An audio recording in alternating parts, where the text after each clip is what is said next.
Mr. Holmes, I am a traveller, judging by the quaint cut of your cloth. A foreign tailor? Overcoat Campbell. No, Cameron. A Celt.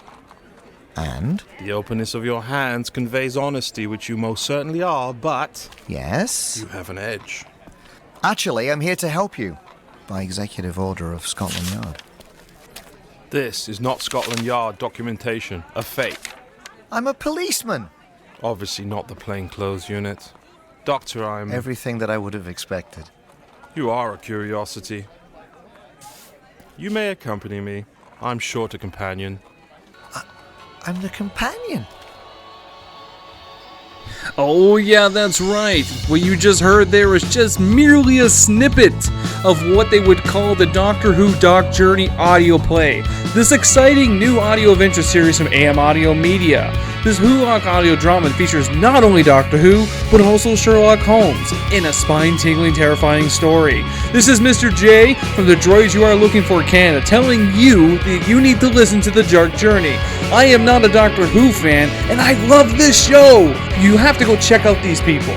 This radio play is full of a cast featuring some of the finest acting in time and space with Andrew Chalmers, which I've had an opportunity to speak with, Katie Forrest, Roy Miranda, Larissa Benfrey, and with a special appearance by himself, one of the actual doctors, Tom Baker. That is insane!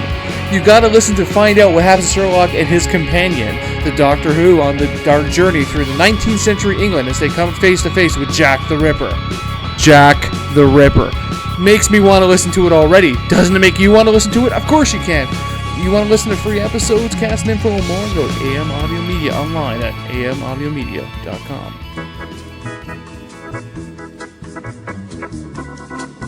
Hey everybody, it's Mr. J here from the Droids Canada for another podcast. Yeah, it must be that time already. Or is it? I don't know. I don't even know what time it is. It's been so crazy the last couple of days, doing some traveling, some photography, and just working on the page all by myself.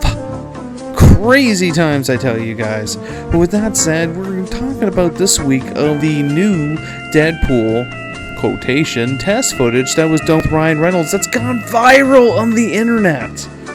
Viral. I don't honestly know if this is true because there's been a lot of different comments made out there that this test footage was 2011 and Ryan Reynolds has been rumored to be off for almost a year of the Deadpool situation. So, and the fact that it was done in CGI did not help its case. So we'll get to the breakdown of this. So this week will be episode 103, Mr. J versus Ryan Reynolds. Fan Expo 20 days away. Welcome to the Droids You Are Looking For Canada on Facebook, on Twitter, now on G+, and the podcast starts now.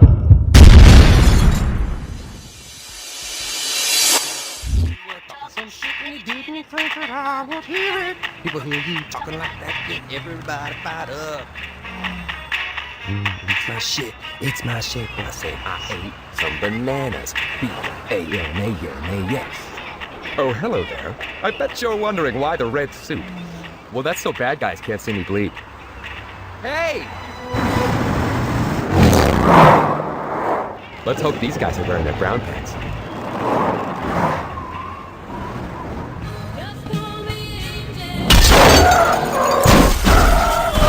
Hola! Me llamo Vecina de la Muerta. There's no easy way to say this. I'm pregnant, Trevor.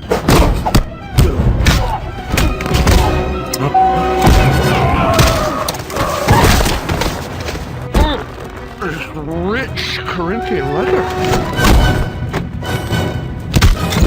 Bitch! Excuse, por favor. Ow, ow, ow, ow. Damn! I wish I was out.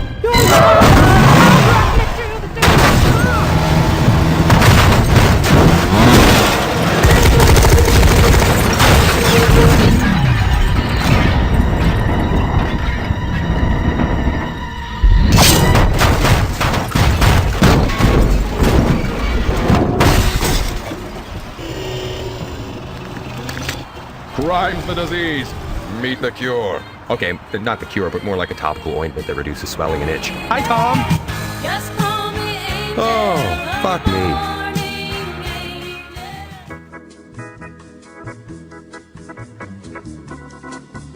Alright, so that was a quick snippet of the Deadpool test footage. Well, it was really quick, it was about 2 minutes long. I'm going to try and keep this 10 minutes or less. We do not get a free pizza if I go over, but we will see how this works out. To be perfectly honest with you, there's a lot of things about this trailer I did enjoy, and there's a lot of things that I did not enjoy about this trailer that really kind of irked me. Now, to give you a quick background on Deadpool, Deadpool is a very universal character that can be literally dropped in any scenario. Yeah, any scenario. You can literally have that joke from South Park happen with the manatees that pull up the, you know how they figured the Family Guy storylines in South Park is with manatees with little balls and stuff and shit like that. You can literally do the same thing for Deadpool and it won't work. Because Deadpool is crazy. And to give you a quick background on Deadpool, if you don't know Deadpool, Deadpool is Canadian. Oh, yeah, that's right, Canadian. Canuck likes his Jim Nortons. Tim Nortons. But I think a lot of people have forgotten, how did he come to be? What's this happening? He was an experiment. Stage 4 cancer. I'm not going to ruin it all. Read the comic book. And ultimately became one of the craziest characters and funniest character ever exists in the Marvel Universe. Deadpool is the only character that actually realizes that he is in a comic book. Did you know that? I didn't know that. You know how I found out? I read the comic book! That's right, I did my research and I read up on Deadpool. And there was so much about the Deadpool universe a lot of people don't know about. I remember if you would ask me 5 years ago, who is Deadpool? I would have scratched my head at you and said, But Deadpool has become so mainstream because of how crazy he is and how funny he is. A lot of people attach themselves to him. So, let's get started. First thing on the docket will be Acting. Now, everyone's dream Deadpool has always been Ryan Reynolds because we got to see him in X-Men Wolverine Origins. Yeah, just when we thought we purged it all from our minds, that we got to see what Deadpool would be like as Ryan Reynolds. But I won't lie to you, I was not sold as Ryan Reynolds as Deadpool. Maybe as a Wade Wilson, perhaps, but this is obviously well before the experiments. And as well, with Wade Wilson, Ryan Reynolds never played Deadpool. In its own essence, he played, was it Weapon X-13 or whatever the hell they labeled him in that shitty-ass movie? Like, he didn't actually play the essence core of what Deadpool is. So, you can't go into that and say, he'd be a great Deadpool, but you don't know. So then, time goes by, and High Moon Studios makes a Deadpool game. And they introduce one of my favorite voice actors of all time, Nolan North, who plays the voice as Deadpool. And Deadpool's one sane-ish voice, and Deadpool's other insane voice. And let me tell you, I was completely sold. The game itself was not good. It was more, the game wasn't that good, but it's the voice acting that sold me into it. So, going to the trailer, Ryan Reynolds did not talk to any of his voices, nor did he acknowledge that the voices existed. And really, his humor was a dry humor. I think the funniest part is when the car was tumbling, and he showed a picture of him, him in crayon cutting off the guy's head. It's kind of like a warning that was going to happen. That was probably the funniest part of the whole thing. So, unfortunately, from what I've seen with Ryan Reynolds, not sold. It's going to go to Nolan North if that option was there. Otherwise, I'm not even sure who would play a good Deadpool at this point. Writing. Now, your writing is really going to make or break this entire situation. For an example, if the writing goes, as I would say, Marvel-ish kind of ways, and try to clean it up to make it more of a PG-13 type of film, it's not going to work. We had this argument before with someone about how Deadpool can be a PG-13 movie. Yes, absolutely. Anything can be a PG-13 movie. Like, ask Expendables 3 with all the money it's not going to make because they made it a PG-13 movie. There's just certain things that cannot be a PG-13 movie. So going back to the writing portion of it, it has to have that vulgarity, that dark humor, the sexual innuendo jokes that were made in the video game that are made in the comics constantly. You cannot break away from that. That needs to be the essence of the actual Deadpool character. If you strip that away from him, he's going to be boring as hell. Sure, you'll get the PG-13 rating or whatever, but you're going to make money at the box office till everyone realizes it's not a good movie, and then it's not going to have any more sales beyond that. Deadpool, you really need to play into his voices. That was the selling point of anyone who's read the comic book, is his voices and his off-the-wall humor. If he doesn't have that, then what's the point of him being Deadpool? He's pretty much Spider-Man at that point. Oh, that even hurt me to say. CGI or not CGI? This should not be a CGI film. I think they did the test footage just to see what the reaction would be by people, but CGI films typically do not do well. I remember Final Fantasy Spirits Within comes to mind, and the reason why it made money is because it had the name Final Fantasy attached to it. However, the problem with it is that the movie actually sucked. The movie was horrible, and everyone thought it would be like a sequel to Final Fantasy VII, which was hot at the time, and it wasn't. It was completely something different that had very loose tie-ins to what Final Fantasy was, and it caused more of an uproar than anything. They finally made a spin-off to Final Fantasy VII, made Final Fantasy VII 2, which was a CGI film well after the fact, where no one didn't care anymore, where they could have made money and now it was gone. So, poor planning there. And as well, with today's technology and Michael Bay just raking the money, why would you want to make this CGI anyways? You have the time, you have the money, you have the ability to do whatever you want. Why doing CGI? Save money to gain money? You'd be losing more money making a CGI than just making the goddamn film. So this is something you should just make as an actual movie. This has to be a rated R film. There's no argument. There is no reason why this should not be a rated R film. If you do not make this rated R film, it's not going to do well. That's just pretty much it.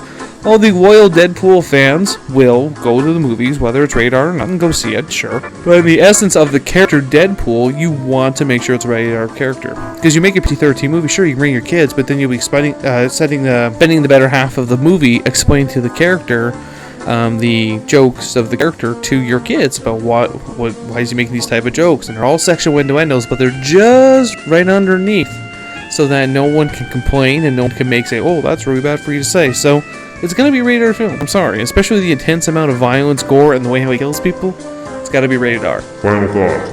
I mean, I've recently become such a hardcore character in the Deadpool universe as of late, where now I'm actually, really understanding everything about Deadpool. And I stand by my comments about you can drop him in any scenario, and it would be a funny ass fucking comic book. I'm reading one right now where he's fighting Dracula. Does that make sense to you? Doesn't make sense to me, but it's happening right now. So, yeah, pretty weird, huh? I mean, if you make this PG-13, it's very dry, very boring, and it just probably wouldn't do well overall. It probably would get such a bad rap, people want to go. It'd be like the second coming of John Carter. Why would you want to go see that? Anyways, guys, hope that helps you make your decision if you want to see a Deadpool movie or not. I still do, but like everything I've voiced in this podcast, it has to be a certain way for it to be good. And with that said, enjoy your chimichanga. Game over, man. It's game over. Thanks for listening to the Droids You Are Looking For podcast. Stay tuned for next week's podcast. Remember, the Force will be with you, always. Hey, Timmy, how are you? Good. Listen, I heard you guys totally doing some cover songs based on my movies, right? Yeah. Exactly. So what song are you opening with? Well, I was thinking about doing the Terminator theme song. What do you think? Well, I mean, that's a great tune and all that, but it's no good if I don't sing it, right? I mean, what is Terminator without Arnold? Well, it's an instrumental and it's a movie score, and there's not really a whole lot you could do with it. Oh yeah? Well, listen to this. Dun dun dun dun dun. Dun dun dun dun dun. Come on, you guys. Come on, play along with me. Dun dun dun dun dun. Dun dun dun dun dun. And the fire and all that, Linda Hamilton.